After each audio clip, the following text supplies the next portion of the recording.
Hey everyone, Jad here. 2 episodes back, we covered Sneaky's pentakill against Envy, the first penta on Teamfight Breakdown. Not one to be outdone by a teammate, this week we're looking at Jensen's penta against Apex, which he made while Cloud9 was down 6,000 gold. It's incredibly rare to see pentakills from teams that are substantially behind in gold. Since gold deficits are so difficult to overcome, it takes a combination of things going exactly right.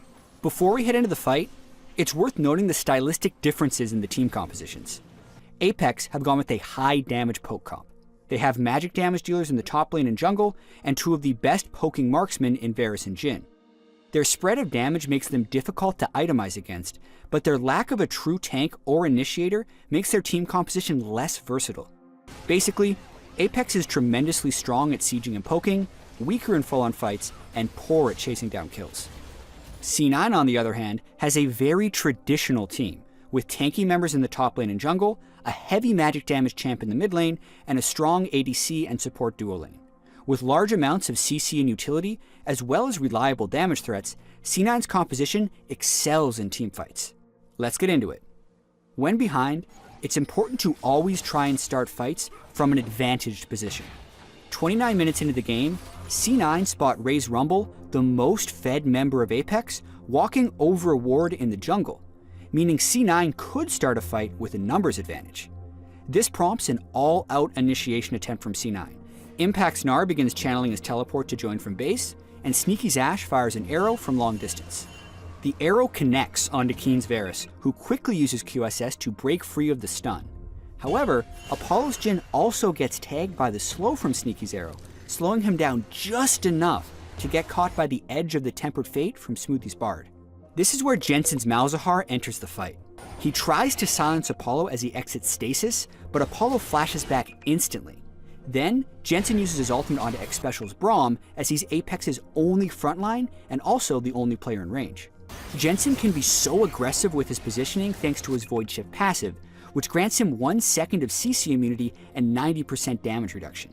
So, as Jensen's ulting X-Special, he absorbs several spells for reduced damage. At this point in the fight, C9's initiation has actually failed to produce any kills, and Ray's Rumble has arrived from bottom lane.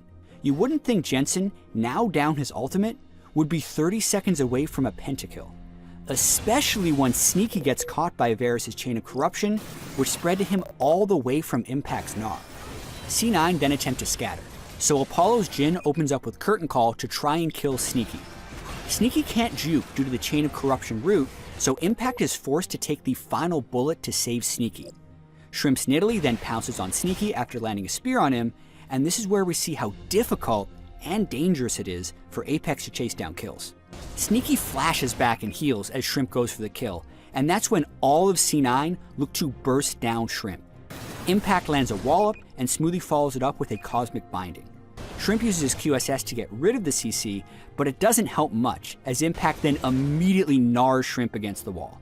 Jensen's Malefic Visions burn Shrimp down, and the pentakill is underway. X-Special moves up to try and land a Glacial Fissure on Cloud9, and while it does hit Impact and lead to a kill, X-Special gets too close to his dying teammate in the process, and Shrimp's Malefic Visions gets transferred to him. Since X-Special's already low, he can't run away fast enough to avoid the Malefic Visions and Voidlings from running him down, resulting in Jensen's second kill of the fight. At this point, Apex is still undeterred and poised to go all out in their reinitiation attempt. Ray protobelts forward towards Sneaky, then pops his Zhonya's Hourglass to try and avoid C9's counterattack. Unfortunately for Ray, he doesn't have quite enough damage to finish Sneaky, and the Zhonya's only buys time for C9 to kite back and line up more spells to fight with. Jensen times his silence for the moment Ray exits stasis, and also tags him with Malefic Visions, prompting his Voidlings to go after Ray. This is where Ray misses a golden opportunity for a fight-winning Rumble ult. Ray could have laid down his Rumble ult on the bulk of C9, which would have threatened their whole team. Instead, Ray flashes and drops his ultimate solely on Sneaky. And while Ray does secure the kill on Sneaky, he also leaves the door wide open for C9 to take the rest of the fight. Meteos immediately punishes Ray's forward position with the body slam flash, and Jensen's Voidlings take him down. Now, with only 2 members left on the field for Apex, Jensen turns aggressive. He casts Malefic Visions on Keen to slow him with Rylai's, then pops Ghost to continue the chase. Jensen also gets his passive back, since he's avoided all damage for the last 6 seconds and it only emboldens his chase. He ignores Keen's piercing arrow and kills him with a Call to the Void. Then, Jensen hits Apollo with another Malefic Visions and a Voidling attack to complete the pentakill. Looking back, Apex tried to play their high damage poke comp where it wasn't strong, in a chase down teamfight. With no tank and limited chasing skills, Apex opened themselves up for Jensen and C9 to pick them off one by one as they chased forward. For Cloud9, they played to their strengths. Impact and Meteos soaked large amounts of damage and made it extremely difficult for Apex to hit the high threat targets in Sneaky and Jensen. Jensen also played beautifully.